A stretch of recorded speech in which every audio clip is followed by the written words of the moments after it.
So that's done. And it isn't Chatham House rules, because we do want to spread these words. We do want people to be talking about this thing. That's the whole point of this. So obviously, if you want to ask a question, just think about that, the fact that this will be shared much more widely. Right, so I'll shut up. So Sharon Amesu, who I consider a good friend of mine and a mutual confidant, and I thought I knew her quite well, but as I say, a couple of weeks ago when I heard her speak, I realised I didn't really know much about her life at all, and so I was really kind of rocked about that.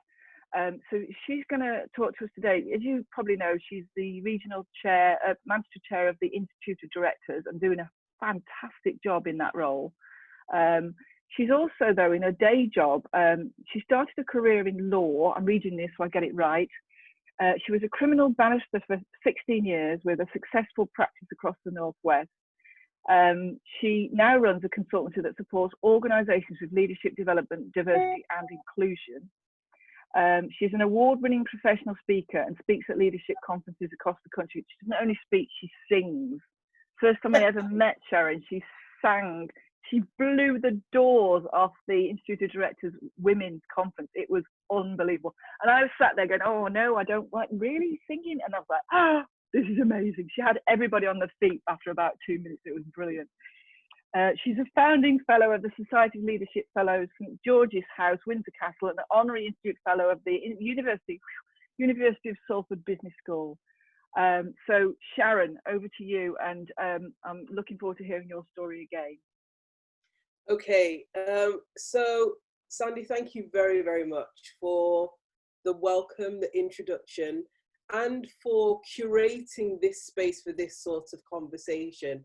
I'm really happy for it to be a Q&A conversational interaction approach to this, because I firmly believe that it's through us being able to have courageous conversations in a way which is completely unalloyed, where we can bring real candor, that we'll be able to see meaningful change. I'd like to thank everyone who's on this call today as well. What this represents for me is a leaning in of leaders by leaders into this critical conversation. And what can often be the case as a woman of colour is oftentimes when I touch on the issue of race, it can be faced with immediate defensiveness and dismissiveness and a wall going up.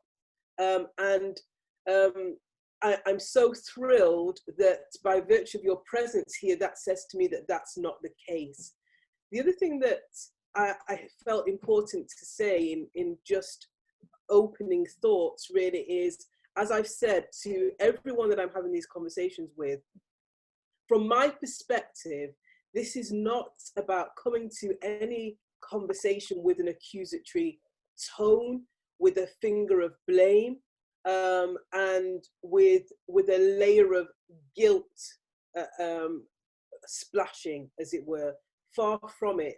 Actually, the way in which we'll be able to move the dial forward is for us to be able to openly come, and for everyone who comes around this metaphorical table, just to understand that there's learning for all of us to experience, that when we come with open hearts and open minds, then we'll unveil some stuff, we'll discover some stuff that will help us to move away and shift away from the blind spots that we all exist in. So Sandy's really asked me to talk about my journey. I propose just to do that in part and then open it up for any questions that you might have.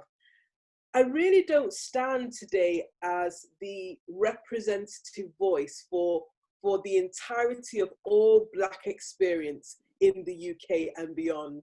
Like, I really don't have that level of knowledge, insight, or exposure to be able to offer that to you. What I offer to you is a perspective, a journey, but also with an acknowledgement that there'll be certain aspects of my journey that there'll be some universality around, because of conversations that I have, because of what I hear from members of the Black community. and from what we know statistically, objectively, is the experience of many Black people in the UK. It's interesting that today, I don't know how many of you know, but today's Windrush Day. Does anyone know about Windrush at all? So today's Windrush Day, and I feel that that's a useful place for me to start, actually. My journey in the UK doesn't start with me, it starts with my grandparents. I'm the offspring of two Jamaican parents whose parents, that's my grandparents, came to the UK in the Windrush era. So they landed in the UK from Jamaica, and we'll all know that Jamaica was originally a colony of the British Empire. And my grandparents came to the UK during the early 1950s. And when they came to the UK, they had a real expectation that they were going to land in the motherland. I recall their stories of really high hopes of coming to the UK. They came to the UK because they were invited to do so. It was the period in the immediate aftermath of the Second World War. And there was huge labor shortage because so many of the fighting men and indeed women, they had lost their lives, and so there was a huge gap in the labor. And so there was a call out to the colonies, a specific call out to the colonies to come to the UK because there were opportunities here for employment. And so my grandparents came with high hopes. They called it the motherland because that was very much what the empire was pitched as being abroad. There were, even now, I've got family members in the Caribbean, in Jamaica, who've got pictures of the Queen on their wall. So there was a real sense of affinity and connection and hope and expectation. And so they land in the UK, and very, very clearly, these are the stories. So we're very much, aren't we? We are the, in many ways, our identity is formed and founded and grounded in the stories of our identity, the stories of our collective family journeys. One of my favorite programs is Who Do You Think You Are? I absolutely love it. And there are so many revelations that come where people look in their past and go, goodness, is that what my great uncle Stanley did, etc. And so there's a sense of connection that we get and a sense of identity that we get from the story. So I recall very clearly my grandparents talking about arriving into the UK and this environment, which was not simply cold, as in freezing cold because of the weather conditions, but cold by virtue of the reception that they received as they landed into the country. And you can imagine the dissonance in their mind, because on the one hand, they leave these isles, which are clearly incredibly warm, beautiful island of Jamaica, often described as paradise, and they arrive into the UK, and not only is the weather horrendous, but also the people, many of the people are hostile toward them. And my grandparents, who first landed, they came to the West Midlands in the first instance, they recall looking for accommodation, seeking out accommodation on the front of various windows and doors were the signs: no blacks, no dots, and no Irish. And so you had situations where they would be living in accommodation which was substandard. They'd be living in rooms smaller than this with multiple families, with a curtain. Hold on. Sharon, you've got yourself up. Put yourself on mute. No, I did. It's me. Noise in the background, no worries. There was noise in the background, so I tried to mute everybody, and I thought I was being more clever than I thought I could be. No worries. Sorry, Sandy, where did I get up to? Did I get up to the curtain in the room? The sign, the no black sign. So, absolutely. So they were living then in substandard accommodation, and they would be living with multiple families in one room, and there'd be a curtain between them in order for them to have some level of privacy. It was against this background then that my parents came to the UK in the 1960s. My mum and my dad, they came in their early teens. And again, they came at a time where there was still hostility. And from my perspective, what was clear because of their experiences was their association with the ability to climb out of the mire, as it were, and that that substandard level of living. The one route to that was education. And so when I was born, there was an unabashed, absolute, unapologetic commitment to education. Like, I was the first in my family to go to university. My parents drilled it home that education, formal education, was a priority, a key priority, because it was the only way to rise in the social classes, as it were. Throughout my own journey, my own personal journey, I've been aware of those stories. I've been aware of the hostility and the angst, and certainly it's been within my own personal experience. So during the 1970s and 80s, when I was growing up, I've got two siblings, two brothers, and my first awareness, or the stark awareness of racism in society, that is systemic structural racism, was during my early formative years. So 8, 9, 10 is when I really became aware of racism in this country. And that was because in that time, there was an agenda within the education system to have, in particular, Black boys placed into educationally substandard schools and sideline them from mainstream education. And so you'd have at scale exclusions from school, and we still have disproportionate levels of exclusions of Black students from mainstream schools. But there was an agenda, a specific agenda. And my dad and other Black parents were clearly so frustrated by this. One of my brothers in particular, that was a target for him. And my dad, who I'm incredibly proud of him actually, because he came to the UK and like my mum's teens, they worked incredibly hard. My dad was a mechanic first of all, and then went to night school. I don't know if anyone remembers that term, night school. And he went to night school and turned his, he created opportunity for himself, and then became a careers advisor, and he went on to university later and pursued a master's degree. But he, in those early years of raising us, faced real challenges with my brothers, and the school, the hostility within the education system toward my brothers, and also the criminalization and the racial profiling.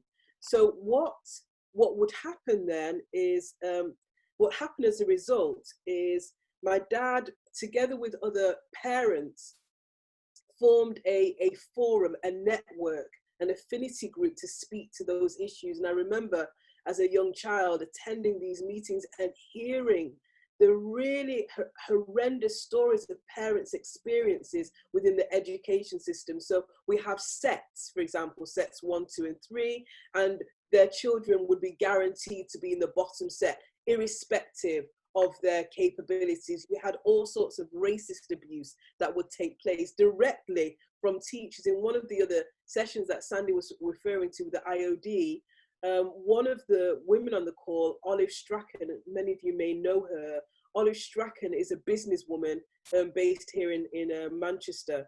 And she recalls that when she came from the Caribbean, she was in a history class, and she recalls hearing a lot about Henry VIII, for example, and British history.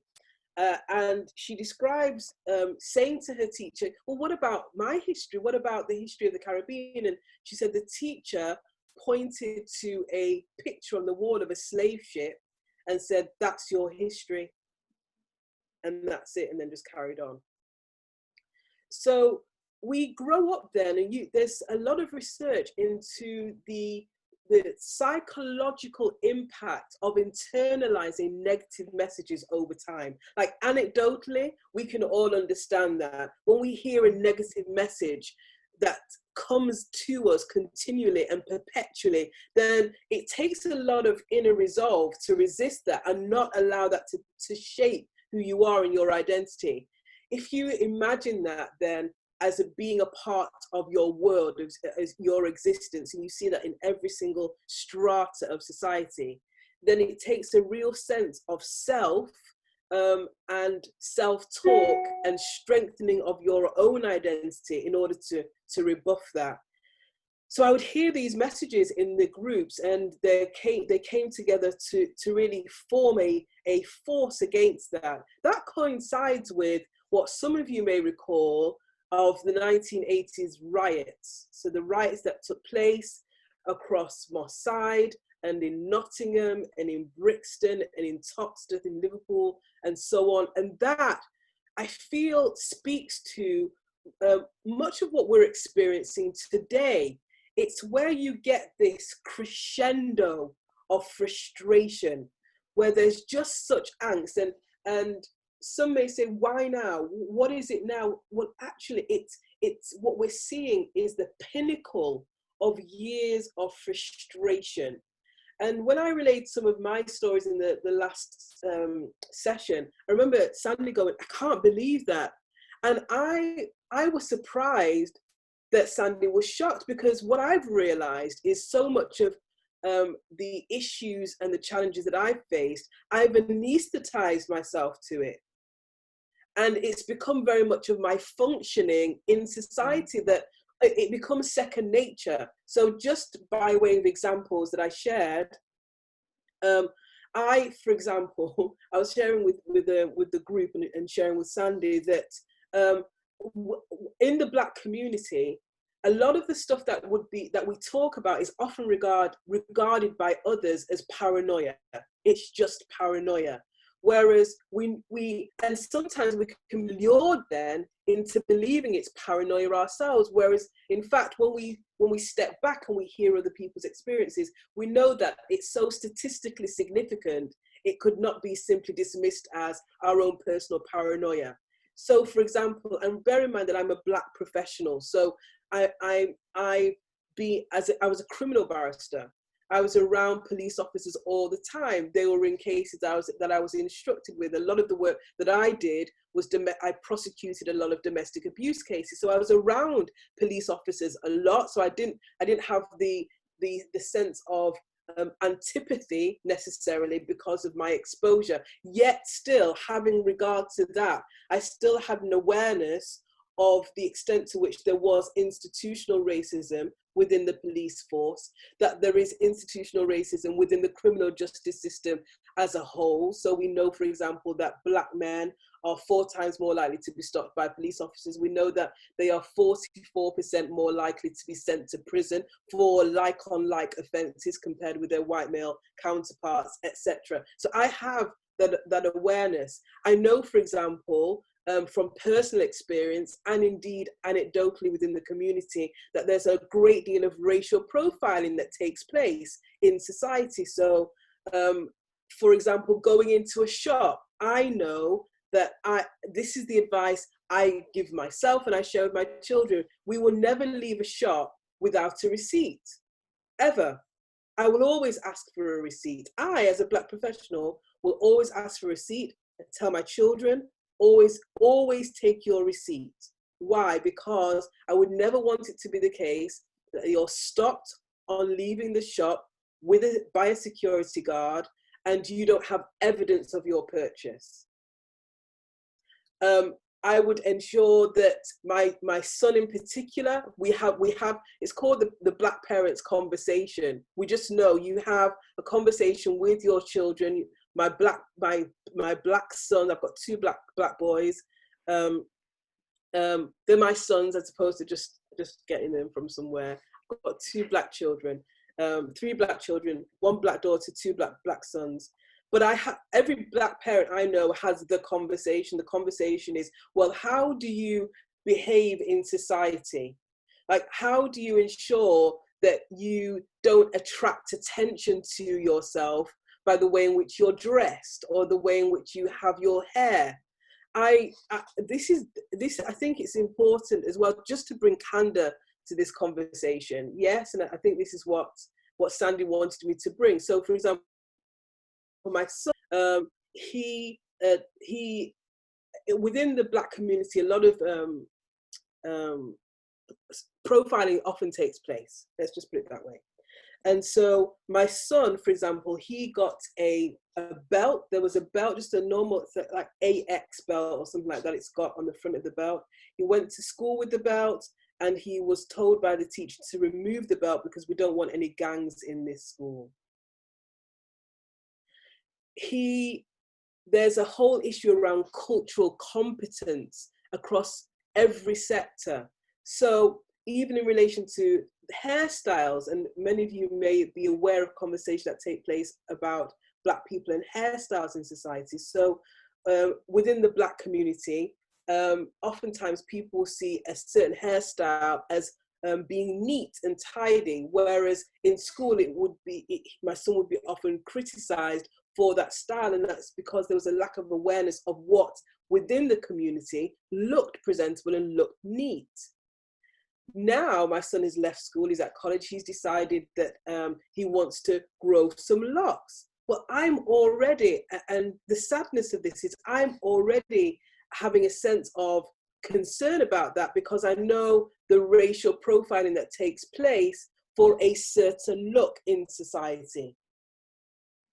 I'm very conscious about helping him if he's ever stopped by the police.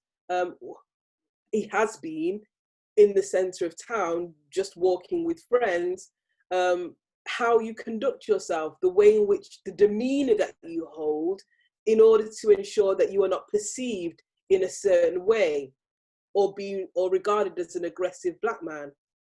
My daughter, I relayed this story as well in the IOD conversation. So my daughter, who's now, she's doing incredibly well, but I tell you this just so that you've got a sense of the obstacles and barriers that we face, that we just normalize and we wrestle with in order to function in society. So my daughter, she's now studying at University College London. She herself is studying law. She applied for Oxford University. She went through the whole process. When she got to the first time she applied, she didn't get in. So she decided that, okay, that's fine. What I'll do is get the grades and then apply the second time. So she got the grades. She exceeded the grade requirements. She exceeded them. She got above the requirement for the course that she wanted to pursue. She applied again and was rejected. Now, on the Facebook, we could say, well, of course, it's incredibly difficult. It's a high bar to enter the Oxbridge academia. However, what is significant is that there were no Black students in her year that entered Oxford in that year. That's not something that can be dismissed as insignificant and just a high bar, especially where you have students, a Black student, by way of example, who had not only the requisite grades, but above the requisite grades.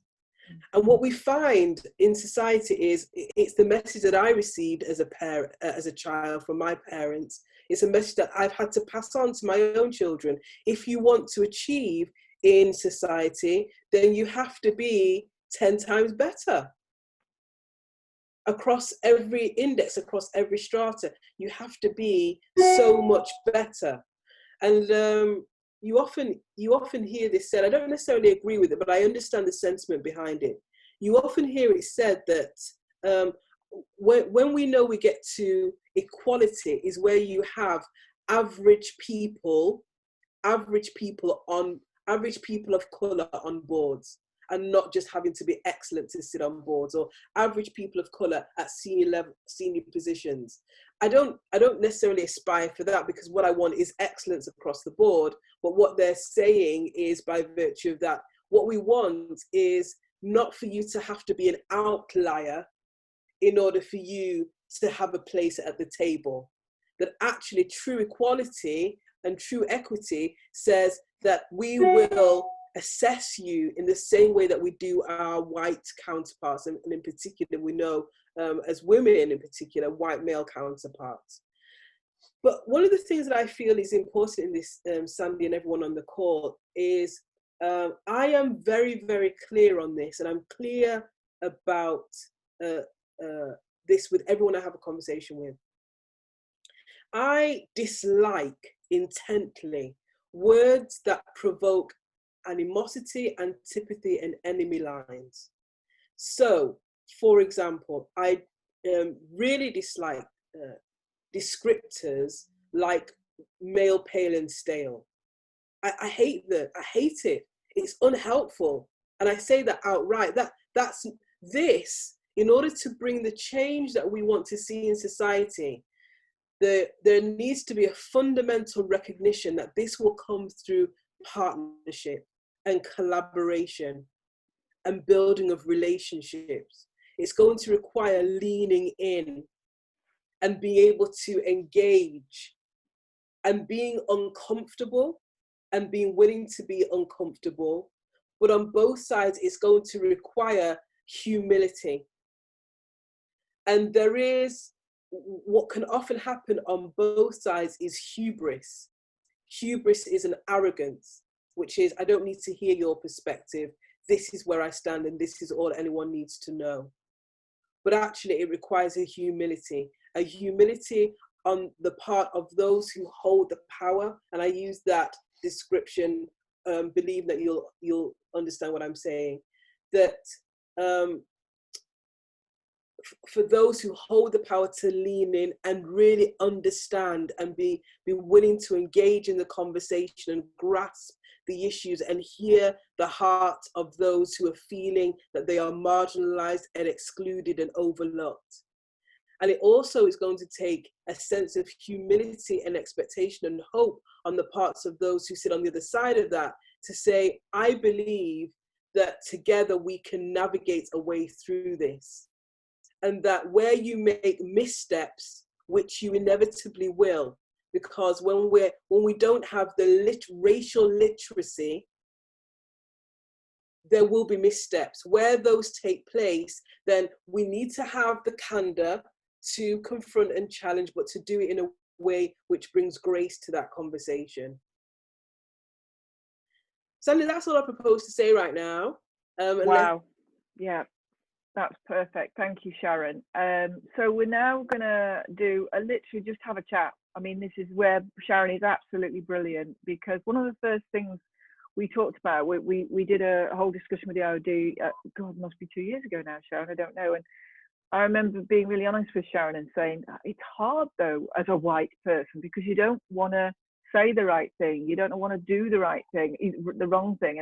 And she said, look, it's not about what you say. I can tell when you're asking a question for the right reasons. I can tell when you're using language for the right reasons. What it's about is an attitude. So it's, if you don't know something, ask. This is the thing, and this is that. I always remember that, Sharon, you saying, if you don't know, just ask. I'm not going to be offended by you asking me a question. So that's what this next sort of 40 minutes or so is about, you asking Sharon the question. Sorry, Sharon, I've seen Sally's joined us as well, so I'm sure Sally's very, very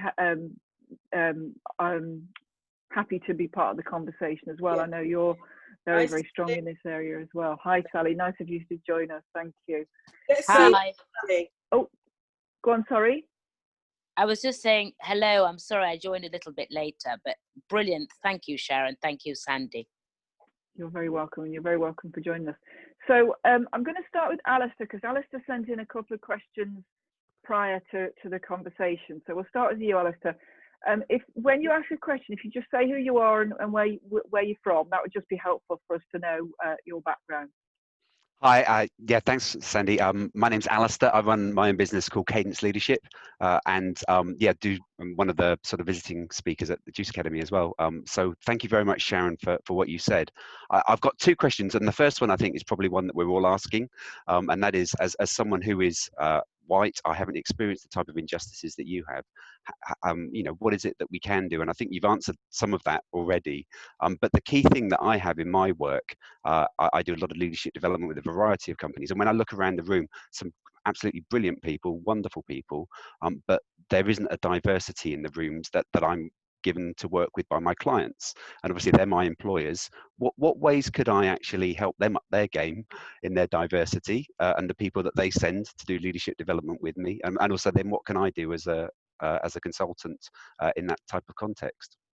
Brilliant. Thank you so much, Alistair. Great to see you again. So I too am engaged in that work, Alistair. And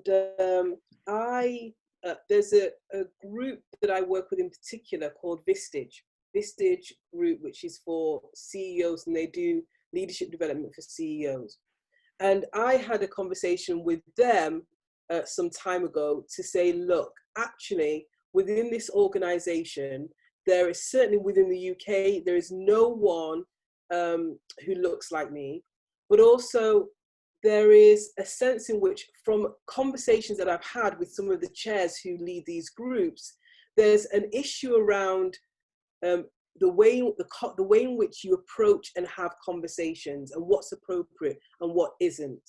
And some of the conversations that I've had, there were questions that were there were phrases that were put, there were approaches that were made, there was behaviors that was clearly unintentionally inappropriate, but still inappropriate.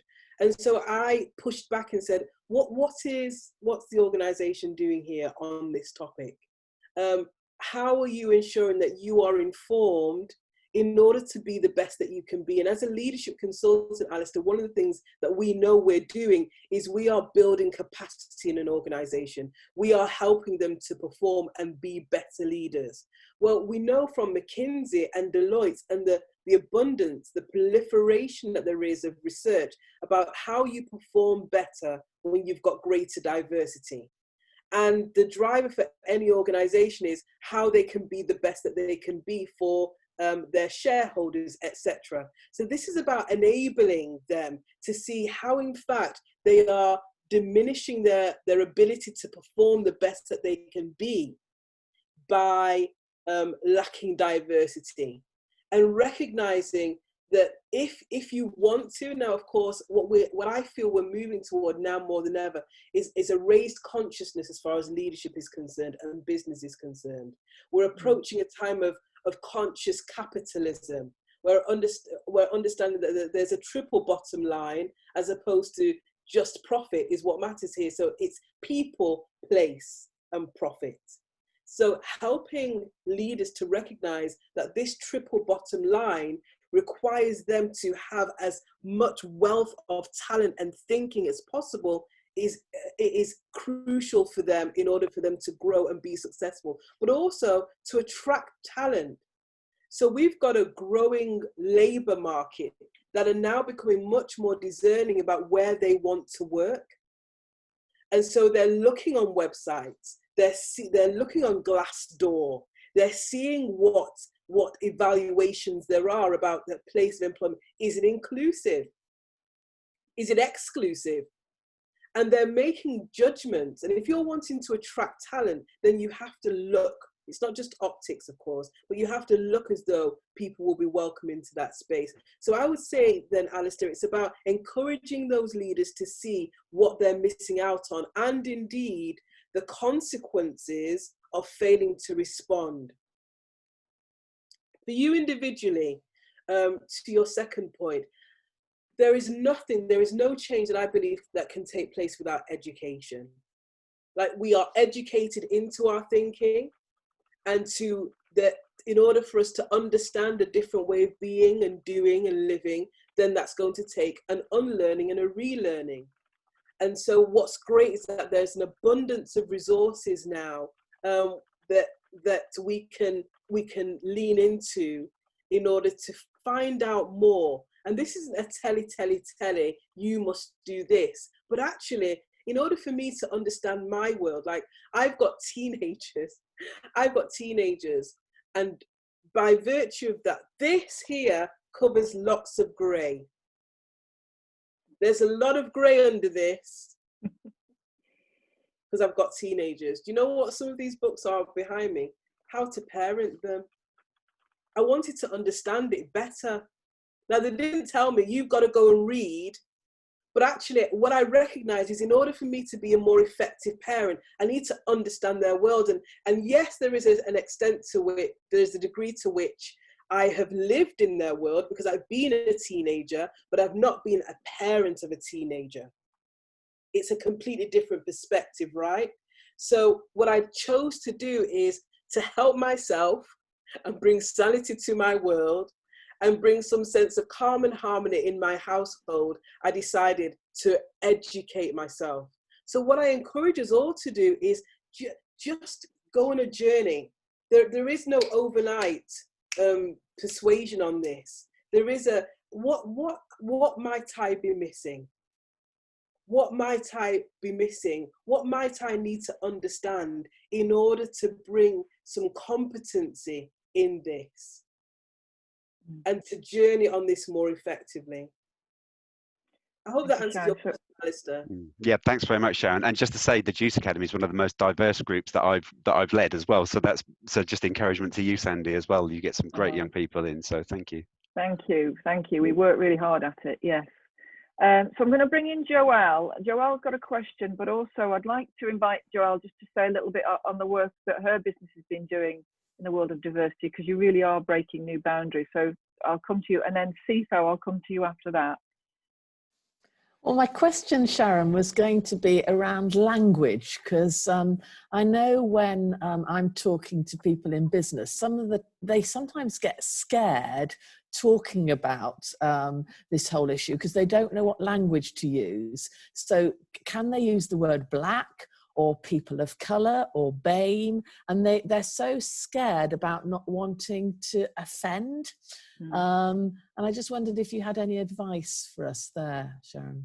Yeah, thanks so much for that question, Joelle, because it's a concern that I know many of my white male colleagues have. And what happens then is, because there is such fear, the fear brings paralysis, and therefore there is just no conversation. It's just the big elephant in the room, right?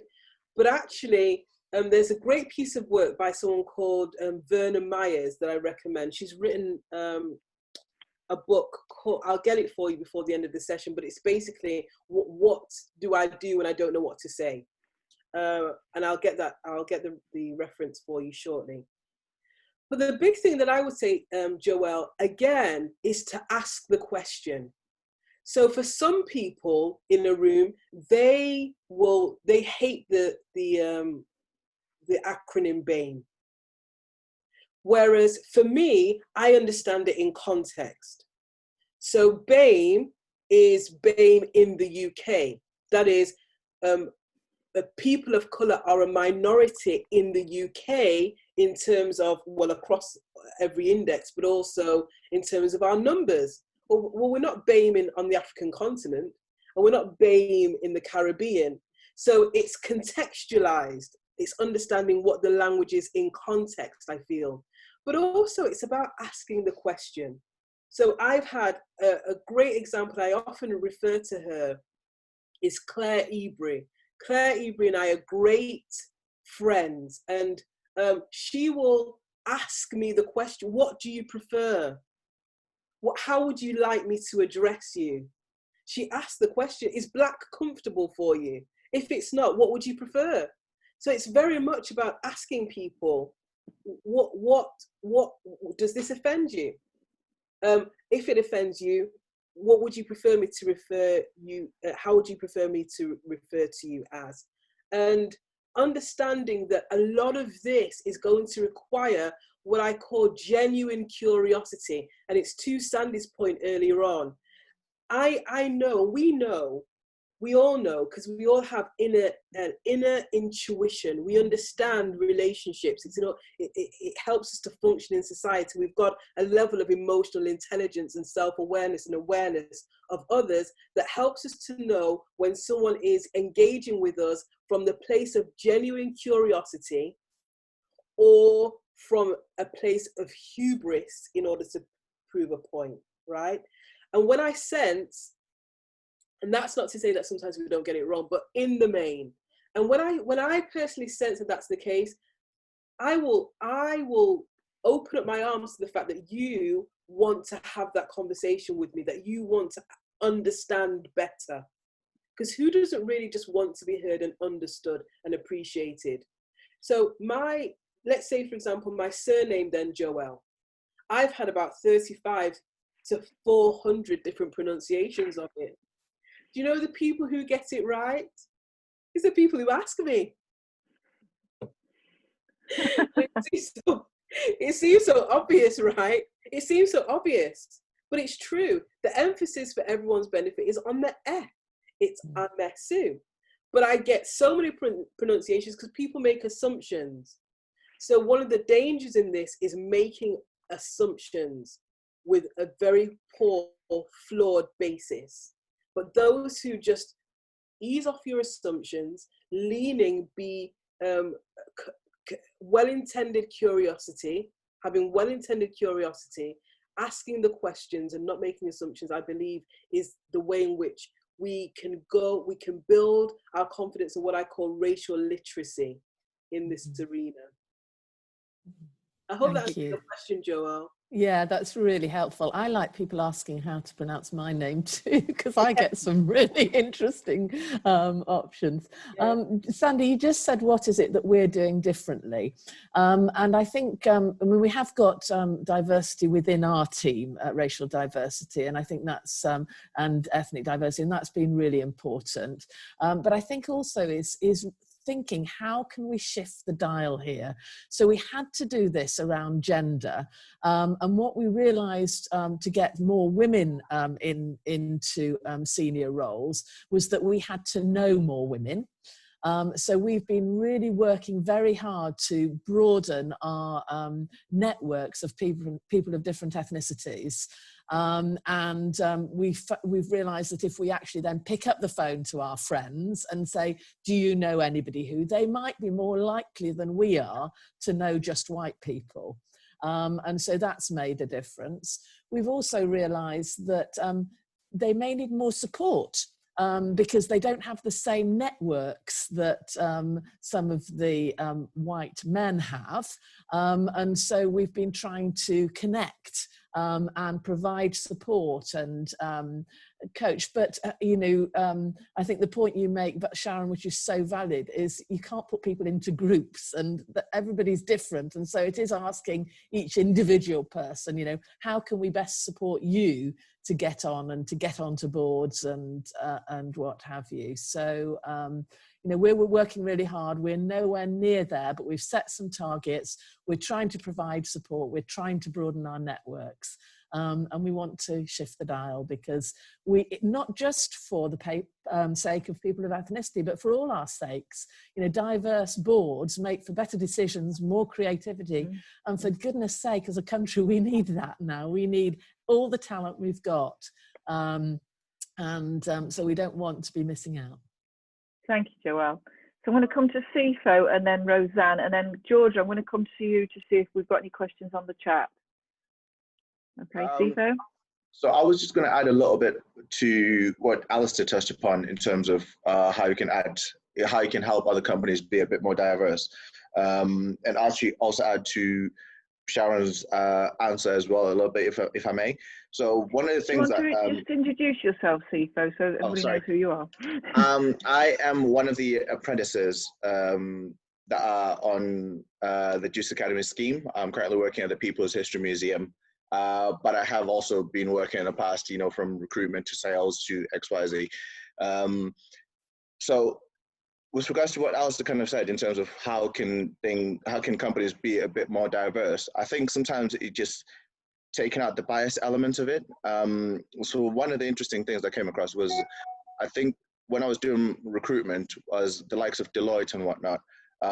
When they were kind of going through CVs and stuff, they literally just took out names and also took out the schools that people went to, so that when the actual manager is hiring or actually looking at the person's CV, they literally look at it based on merit, as opposed to seeing a name and thinking, oh, that's a African sounding name, or that's a Chinese sounding name, that's a Lithuanian sounding name. Can they speak English well enough? Can they do this well enough? And then your own biases kind of start coming into it. However, they literally just took all that out, and kind of what Sharon, they took all that out, and they found that their pool of candidates was much more diverse and much big, and much better overall. So I think whether you could be very much aware of the biases that you might actually have and say, okay, yeah, I am gonna, I'm not racist, I'm not going to do this, I'm not going to do this, XYZ, and try and actively go against it. However, just human nature, you want to get in touch with people that are more similar to yourself. So these managers, typically, maybe white middle-class males, who will try and find white middle-class males, or maybe people that went to the same university as them, or people that came from the same hometown as them, or whatever it may be, that they share the same interests. So it ends up being the exact same people within the office, where there's not many women in there, there's not many people from a diverse background or whatever it may be. And I think that could actually even help in terms of the way that schools like Oxford, like, Sharon's daughter kind of faced, in terms of, I don't know what her name is or whatever it may be, but that could actually, that could also actually, help in a way, because then you are letting the students in based on their merits, based on the grades that they would have actually attained, based on the extracurricular activities they would have actually been doing, as opposed to actually having subjective bias kind of come into it. You actually letting them get in on their own objective merits. That's a really good point. Thank you. Did you say you had another point, Fifa? No, so that was kind of it, like kind of around Alice's point of employment, and then the admissions aspect of it all to schools and universities. Wonderful, thank you. I think, Sandy, the point that Joel so aptly made around the discerning approach to outreach touches on the conversation that I was starting to have with you earlier around equity and equality. So understanding equity is different from equality. Equality clearly is about leveling the playing field, but equity is about how do you level the playing field? Because everyone will not be starting at the same base if we're looking at this particular context. And if you say, for example, all right, let's say I have, if I have £500 and my starting point is £500, and the person next to me has £100, if you give both of us £1,000, well, you've given to us equally, but it's not equity, because I still have more. Whereas equity says, what's the difference between the two? What you have to give me is 1,000 and give the other person 1,400. That's equity, because you recognize where the person is, and that's how you level the playing field for all. And what we're talking about here, as Joel was saying, is, for example, a lot of the networks that will be in existence exist for, some are generational, because of relationships that people have built with families over time. Well, for many people of color or Black people, I certainly didn't have those networks, for example, entering the legal profession, compared with many of my white male counterparts, because I was the first person to go to university in my family. Therefore, the nature of the outreach needs to be different to acknowledge where my baseline is compared with those of my white male counterparts. So that's the difference between equality and equity. I'll come back to that. I'm conscious Razan's had her hand up for 5 minutes and it's probably going to be running out of blood or something all over that. So I'll come back to that. If we can talk about the dreaded Q word, quota, in a minute, well, but based on that. So Razan, go for it. Thank you. So I am dialing in from Dublin, but I'm South African by birth. So my question to Sharon, thank you, as a communications expert, is how do I use my social media platform, which is pretty decent. I've got a pretty good network. How do I use that to give shout outs, especially to Black business owners, entrepreneurs, creatives, because that's something I really resonate with, especially as Black women in business, because I think it's a double whammy, you know, being a female in a sort of a male mirrored world, and then also being Black. So any tips, any comms tips, strategies, because I'm just going at it ad hoc. So I'm sure I could be doing a lot better. Thank you so much, Roseanne, and for joining the call. Do you know, I've got a response to that, but I'm going to call Sally, actually, because Sally is masterful at this. Sally, you still there? Yes. Hello? Yes, sorry. Yeah. Sally, can you take that one? And I'll come back. What was I understood the question was, Roseanne is South African born and she works in Ireland, but I don't actually know what was the question. I'm sorry to be barristorial. Can you repeat your question? So my question is that I have a pretty good online network and social media platform, and I would love some strategies and some advice on how to use my platform to support specifically Black women in business, whether they're entrepreneurs, creatives, whatever they're doing, because that's an area I specifically feel you know, synergy with, and I think I can, you know, do a lot of good in that area with a bit of more communications advice, not just going about it in the ad hoc fashion that I have been. So yeah, it's a comms question really, and a strategy question. Okay, well, I know nothing about comms, but I do know about the law and building networks, so forgive me, you're the experts of that. The first thing I would say, if I may, is that reach out. I know lots of Black female-owned businesses. They're bloody good. They're bloody successful. Amazing, yeah. But they don't always want to tap into what's out there because they don't know it. It doesn't necessarily have. If you own a lingerie business that's actually having a 3 million turnover despite COVID and is relatively new, well, actually any extra help is very good and very welcomed. But they don't always tap into it. So use your platform to reach out to those old businesses. Someone's saying they have to leave. Paul, bye, Paul. Sorry, I'm still getting of Zoom. Thank you, Sharon, for diverting this to me. So that's the first thing I would say. The second thing I would say is invite some of those business owners onto your platform to perhaps talk about their experiences in setting up their businesses. Yeah. In a way that, so therefore you've got one visibility, but actually you've got content. So people can actually see, and then you attract more in that way. I mean, I have to say, Joelle placed me on a board of a housing association, which I dreaded going on. She knows this, but it's actually one of the best boards that I've been on. You know, I reject a lot of boards. They're diverse, they're forward thinking. So if you can use the example where the recruiters are actually actively thinking, how can we help? And I think comms can. I think comms people, you can ask for commentary from a diverse range of people. And I say this often to journalists, don't go to the same people all the time when you want to comment. Try and mix it up. But I think for you, it's probably a bit difficult because you want to do all the right things, but perhaps you just don't know where to start. Exactly. No, exactly. Yeah. Well, connect with me. I'm happy to give more, but I think it's the same problem for a lot of people. There's a lot of good people out there, and you know, we use white and Black and brown, but people just don't know where to start, and they're afraid to offend. It's hard to offend me. Happy to answer the question. Well, I've just cracked on, and so far it's been really successful.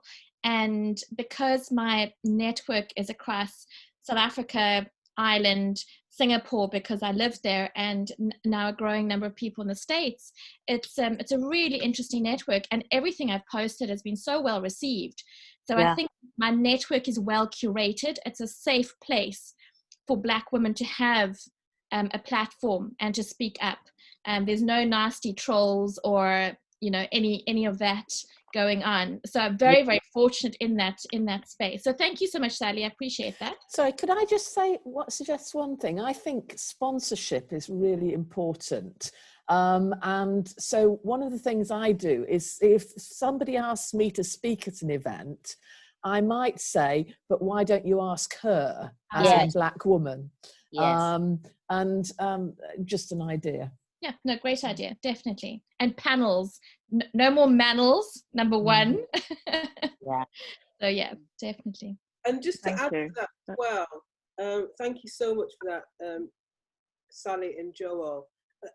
In terms of your strategy, Roseanne, I would say where you can have something that is a specific rhythm that people know is coming, that really helps with comms. So it could be that on a particular day in the week or on a particular month, yes, then people know this is what Roseanne is going to be covering. It could be an expert that you have on. It could be a particular area, a sector that you're focusing on. yeah. It could be a particular issue among Black businesses, etc. Where there is a rhythm and a pattern. That's what I'm asking. Yeah, yeah. exactly. So the consistency. Yeah, some consistency that could be on a Friday or a whatever day of the week, on a particular month, etc., etc. And then also bringing your comms around particular events. So Windrush Day, for example, today, exactly. having that, so looking at And those Juneteenth last week. So yes. So precisely, those focusing on those celebrate and raising awareness yourself among your network of what's going on in the wider calendar would be really useful as well. Yeah. No, I need to put together a content calendar with this as a pillar.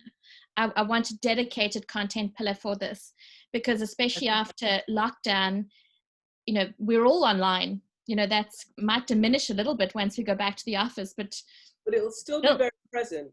Yeah, we will be, definitely. Okay. Thanks so much, Sharon. Brilliant. Thank you. Georgia, were there any other questions on the chat? Yes, there was. There's one from Pete Radcliffe. Thank you, Sharon. And what's your reaction to recent BLM protests? And what would you propose as the right steps to deliver change? My reaction to the BLM protests. So I started out off by saying that what we're seeing across the world is the crescendo of frustration. I'm deeply personally moved by what I'm seeing of the constituents in the marches. That is, that we are not simply seeing Black people who are marching. We are seeing such a diverse range across every demographic marching and speaking to this issue. It's compelling and it's heartwarming. A lot of people have asked, well, why is it that it's transcended the across from America and into the UK and other parts of the world? It's because there's a for me a universality in the experience of oppression and injustice that people are connecting with. So peaceful protest is something that I will always strongly advocate for. It is the democratic right of citizens to be able to utilize their collective voice to speak to the issues of the day. I recall growing up and seeing in the UK, people, again, mixed groups, mixed demographics, marching on behalf of the release of Nelson Mandela, a Black man in South Africa, and thinking to myself as a child, good Lord, there are white people in the UK who see an issue thousands of miles away and want to do something about it. And that was inspirational for me. So peaceful protest, as we are seeing for the most part here, and the minority who are engaged in violence. I can see you. It was on the switch. Oh. Sally, you're still talking. We can hear you. Oh, sorry. So, but I'm fiercely against and will contend against any form of violence in marching. Fiercely contend against that. However, where you have peaceful protest, which for the most part we are seeing, then I'm the strongest advocate for it. Thanks, Sharon. What, given that this time it seems different, the effect of these protests around the world seems very different. What do you advocate is the way that it's going to continue towards some real change? Well, change happens, Pete. Thanks for your question, because part of the tension that I sit in is that where will the marches lead us? Well, marches tend to be about bringing visibility to an issue. Yes, it's about bringing a spotlight, raising awareness, drawing the ear of. That's what marches do. And then that is to what end? What's the purpose of that? It's to then call on those who make decisions that impact our lives to do, where required, U-turns to respond to those issues. So it's in the seats of power that I want to see meaningful change. But sorry, can I interrupt there? I mean, given the government that we have in place at the moment, and even the step that was taken last week to set up this new committee, new inquiry, which appears to have somebody leading it that many will reject. It feels to me like this to some extent has to be a bottom-up revolution. Thanks for your point, Pete. I agree. I saw the appointment, and already there are real concerns at best about the credibility that this person has, and in fact their real intent behind bringing about meaningful change. I think it's going to be both still. I feel that we do need, and that's what we're seeing ground up. That's why we've got the marching, and we've still got this this voice that the people have to the issues. But what's in reality, this won't continue in perpetuity. It just won't. There will come a point where people will no longer be marching, because one of the reasons why we're able to is because the relative freedoms that we have now are on lockdown, ironically. So people aren't in work, for example, in the same way. So there are relative freedoms that we're experiencing that we won't be having moving forward into the rest of the year. So that's, as an ongoing strategy, is not sustainable. But it is about saying, well, what can people be doing in their communities? What can community groups be doing? How can they galvanize their voices where they are? How can they be holding people to account? And one of the things that I say, from just again using that ground up approach, Pete, where we have we elect officials to govern in our local areas. If in fact they are not representing the views in the way in which we want to see, then what do we do about shifting that? We use our power. We have the power of the vote, for sure. We hold people to account, and we say, this is what we want to see. If we don't see it, then what we will do is we will galvanize our collective voice, and again, re-elect and bring people in who will do what the people want them to do, because you are the representative voice. So I see it as both bottom up, using our collective voice down here to speak up, as it were, but also we as leaders, and that's what we are in this room, we as leaders seeing the power that we have, the influence that we have, and saying, what can I do with the power that I have to bring about change? What does that look like? Well, it looks like what Joel did, for example, in terms of sponsorship on boards, or recommendation of voice into another area. It looks like us looking around our own boards and saying, is it representative? If not, why not? It looks at us looking at our policies and recruitment practices and so on, in order to ensure that we set targets and we deliver on those, and we hold ourselves accountable. Thank you, Sharon. I agree with all of that. And one thing I would even add to it is be brave to call out situations which are wrong. Yes. White people are, we very often hide when we see something which we feel it might be awkward, and we must put those fears to one side. Thanks so much, Peter. And allied to that, we've just had a question from Helen, who's one of the creatives in Tangerine Studio and also a tutor on the Juice Academy. And basically she said, it seems very important to me to feature Black stories and faces more frequently in client social media content, especially members of the Black LGBTQ communities and other less represented groups. In the current climate, this is actually easy sell to clients. However, in the future, can you give any tips on how we can broach any nervousness from clients on telling these stories over a more conventional narrative? So, Helen, is that to how do we ensure that our clients are more willing to have greater representation in the presentations? She's had to leave. That's why she put a post up on the social. I am still. Oh, you're still here? Oh, go for it, I Helen. thought I'd type it. Yeah, I think it's more just, you know, just yes. That's pretty much my question. How do we make sure that we keep proposing more diverse stories, and then also that if the client replies and says, "Oh, well, you know, I had in my mind this," how do we then kind of go back and push that sort of that point, really? Okay, thanks so much for that, Helen. One thing that I feel that you have to your advantage is that you're not, I don't feel anyway necessarily that you are simply commissioned to do something and then you just do it without any thinking, that you're employed in an advisory capacity as well.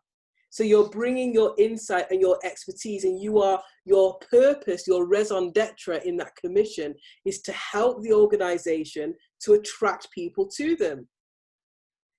So as a part of that, you have a growing awareness and understanding about what the expectation is.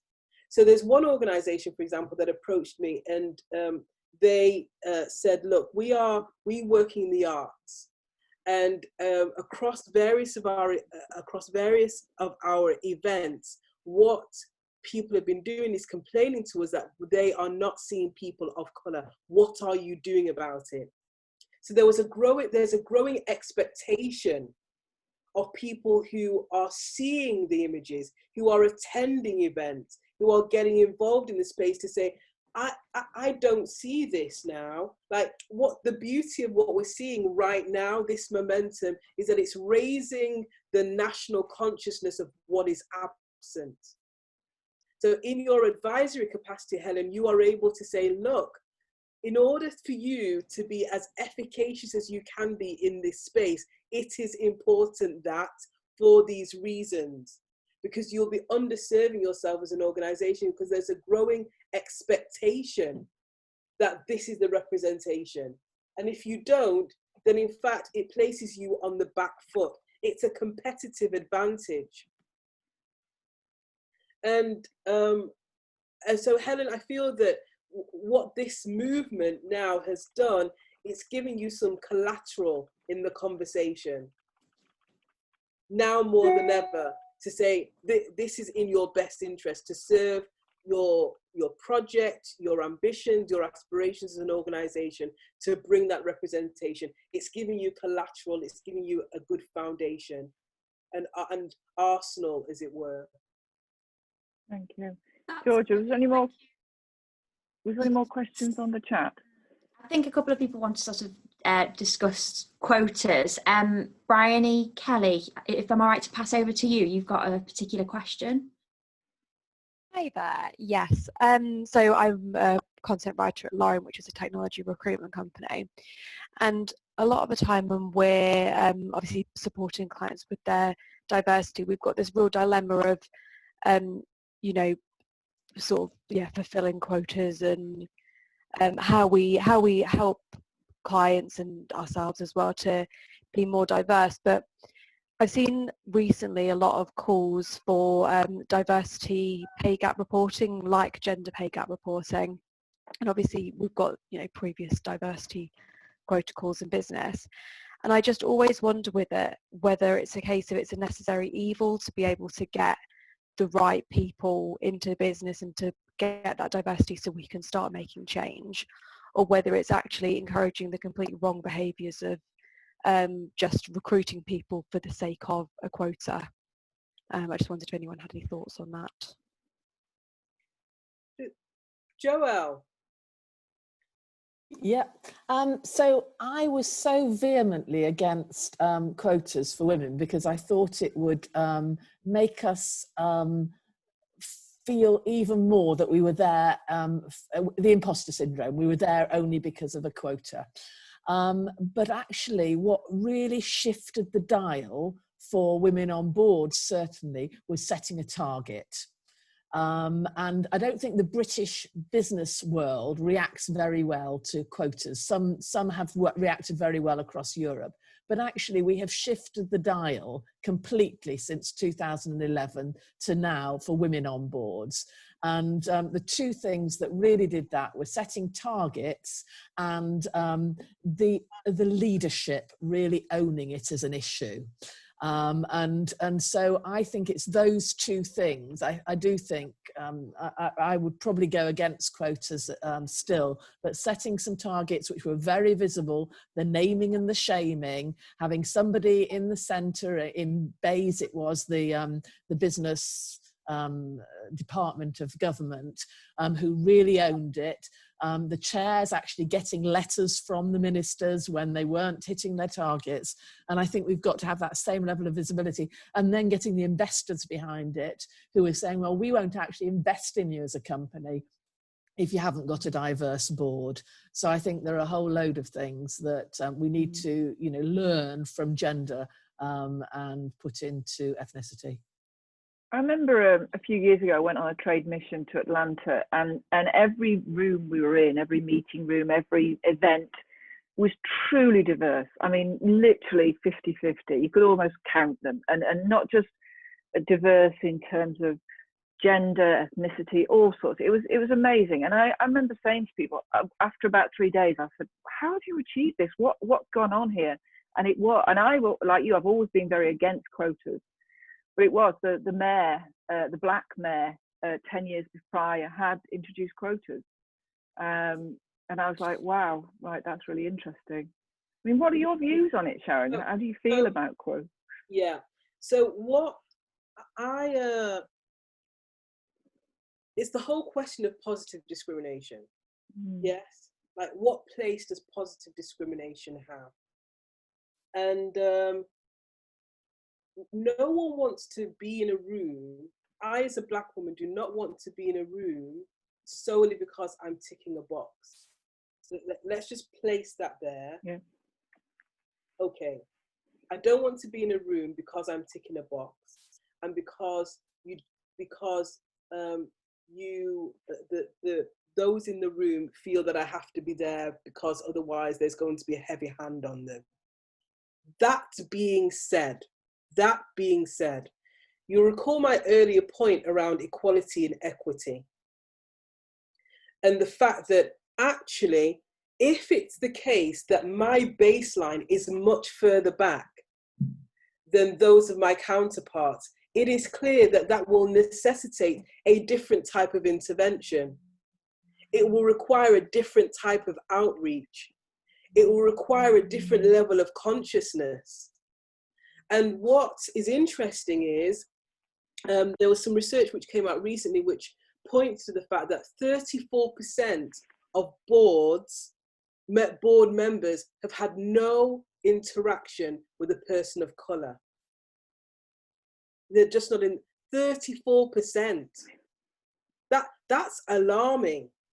If you have no interaction on a professional level with a person of colour, then how will you raise your consciousness sufficient so that you can start asking, where are they? Where are the people that I need to be working with and bring into my network in order to pipeline them into my organisation? So this is why I feel that actually there is a place for it. There is a need, not even a place, a need for us to have targets, because targets is what will then drive behaviours.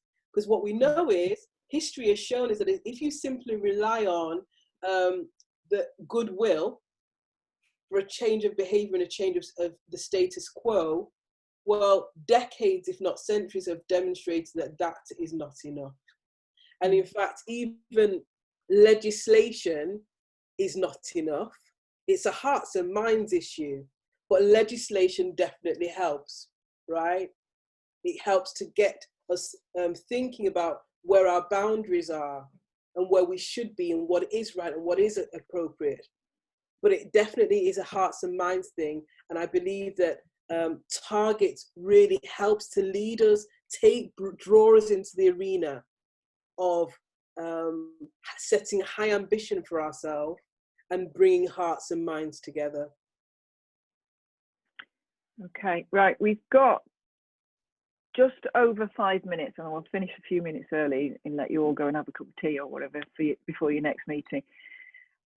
I think nobody's got their hand up, so Sharon, I'll just come back to you and say an absolutely huge thank you, and to you, Sally, as well, and Joelle. I know you were unexpected participants in this, and I thank you for your input, both obviously experts. I don't know if you want to have a final word, Sharon, to wrap us up, or are you happy to leave it there? I just want to say, I want to reiterate one, first of all, thank you, Sandy, to you.